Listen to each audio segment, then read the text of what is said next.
Hey, everybody, welcome to the Streamlined Podcaster, a show that teaches you how to create a podcast that's worth listening to so you are not spinning your wheels. My name's Joe Casabona. I've been podcasting for 13 years, and today I want to talk to you about creating a voice memos podcast or a voice notes podcast. Recently, my good friend Becky Pearson Davidson went on Podcraft and talked about how beneficial her podcast has been to her. She says this on LinkedIn. I'll link it in the show notes. The podcast takes her 15 minutes a week and it's changing everything. She's made deeper connections with subscribers. She's nurtured leads to close more sales, and she's created more quality human content in less time.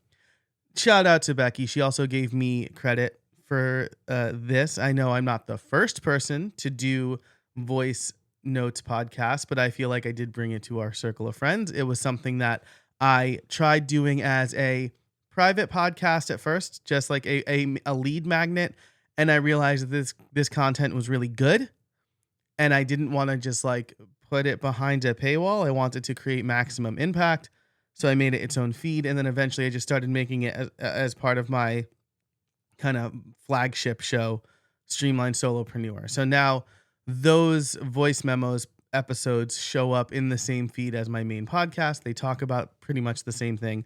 But today I want to talk to you about why you might want to do this and how you could go about doing it. So why would you want to do a voice notes podcast in the first place? Well, my friend Luria Petrucci, who just knows so much about creating great video, talks about two different types of content, right? She talks about the thought leader content, which is the type of content that requires a video setup like the one I have, great lighting, it's maybe scripted or semi-scripted, and you are imparting wisdom in a very structured way. But then there's also the more relatable content, the seemingly casual, behind-the-scenes, imperfect content. And that's the stuff that nurtures and builds relationship. Becky talks about it for her Voice Memos podcast. Luria mentions that you need to do both if you want to build relationships. And a voice notes or voice memos podcast is a perfect way to do this. You are giving people raw, possibly unfiltered, definitely unpolished thoughts. And it feels like they're having more of a conversation with you. A podcast is already a great way to build connections because it is, I've always said, a more intimate medium, right? It is you in someone's headphones, most likely, and they are listening to you talk. But a voice notes podcast almost feels like a friend is calling you, and the connection is stronger. I've seen it on my show. Becky has seen it on her show. There's a reason why these are becoming, I would say, more popular. But the other reason is that producing a podcast is hard, especially now if you are trying to integrate video with your podcast. And a voice memos podcast is decidedly easier. So it feels like all upside, right? It's easier to produce. You don't need super expensive equipment, and you're forming a stronger bond with your audience. You could be like Becky and you're nurturing leads to close more sales. That sounds like a win-win-win. So let's talk about how to produce a voice memos podcast. First, you need a topic or a promise. This is true of every podcast, right? Your show needs to promise something to your audience. What problem are you solving for them? What are you telling them you're going to deliver? For Becky, it's about building memberships and communities. She's offering essentially like 5-minute tips on building a community. Super consumable and amazing for her audience. And then again, her audience is saying, hey, what you're talking about is great. Can you do it for me? My Voice Memos podcast gives you a behind the scenes look at what it's like running a solopreneur business while also being a super present father. there's a lot of challenges there, and I feel like there's not a lot of content for parents. And my voice memos deliver on that promise. Here's what I'm thinking about. Here's what I'm struggling with. Here's what it's like on a day where my kids are all sick and my wife's at work.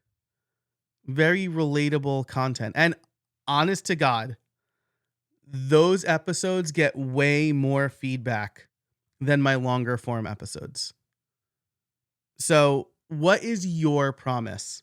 Can you deliver that promise in 10 minutes or less? That's not a hard requirement, but that is something I think about because again, we don't want this content to get too long. We don't necessarily want it to drone on for a while.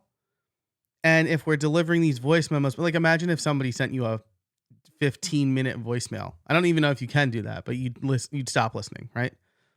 So what is a promise that you can deliver in bite-sized content? Now, as far as gear goes,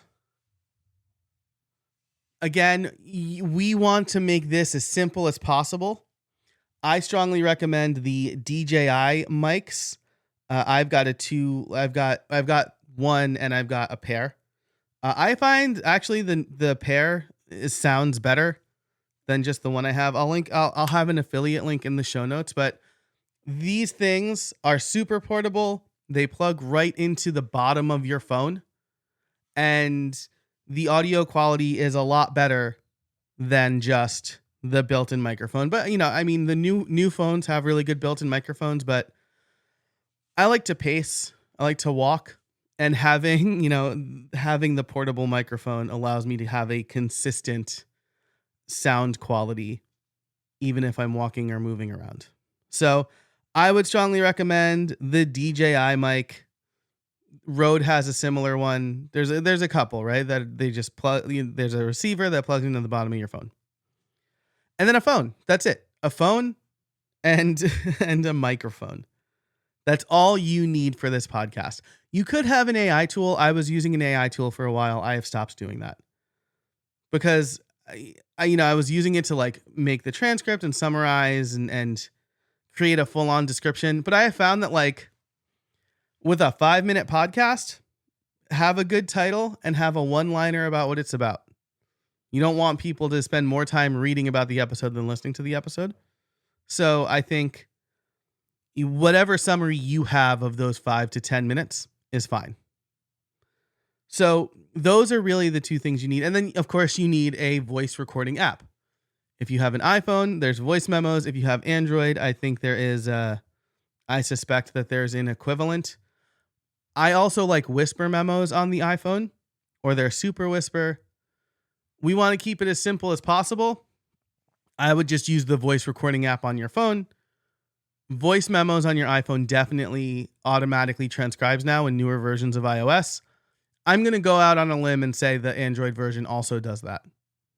And you don't need the transcript per se, but I do like releasing the transcript of all of my episodes. So that's one less step that I would need to do as well with the voice memos app.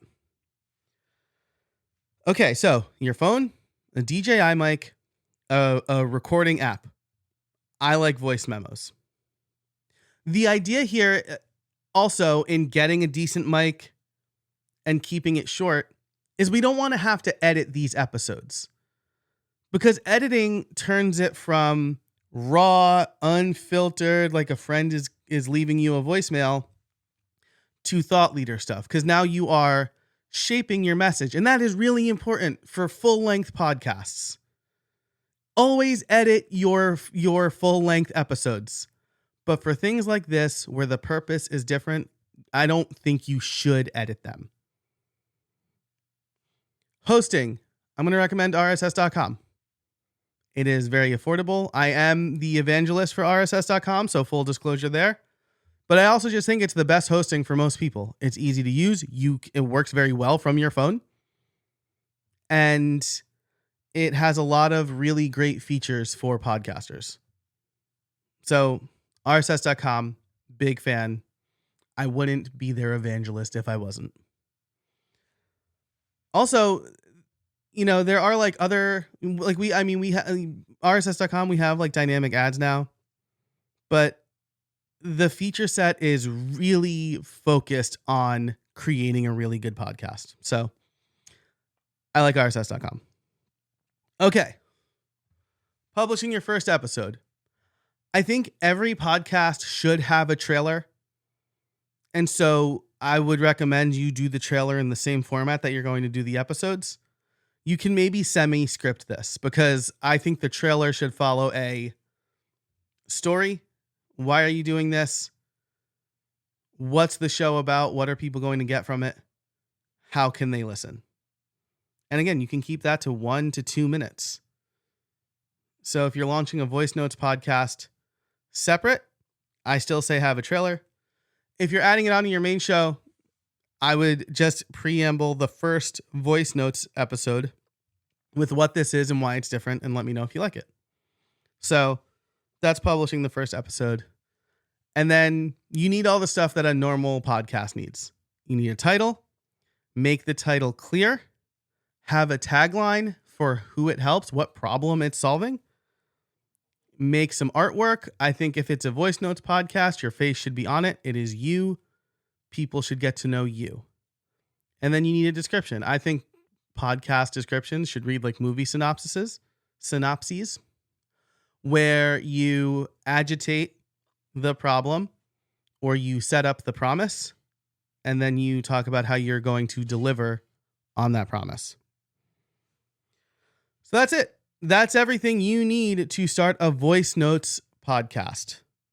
I also, one kind of like side tip here is, since I am releasing my voice notes podcast on my long form podcast feed, I like to append square brackets with, I call them Joe's audio notes. So I append audio note to the end of it. And I do have custom episode artwork that's called Joe's audio notes for those episodes to help them stand out a little bit more in podcast players, especially ones that support custom artwork, which I think most of them do now. Apple does, Spotify does, all the ones I do. So that's just kind of a side tip. If it's a strict like voice notes only podcast, you don't really need to do that. But if you're adding it to your long form, I like to make them stand out a little bit so people know immediately the type of episode they're getting. But that's it for this episode of Streamline Solopreneur. If you want to learn more, if you want help launching a voice notes podcast, I mean, you're listening to this show, so you probably don't need help. But if you do, I'll have a link in the description, and you can head over to casabona.org to get in touch. Thanks so much for listening. And until next time, I hope you find some space in your week.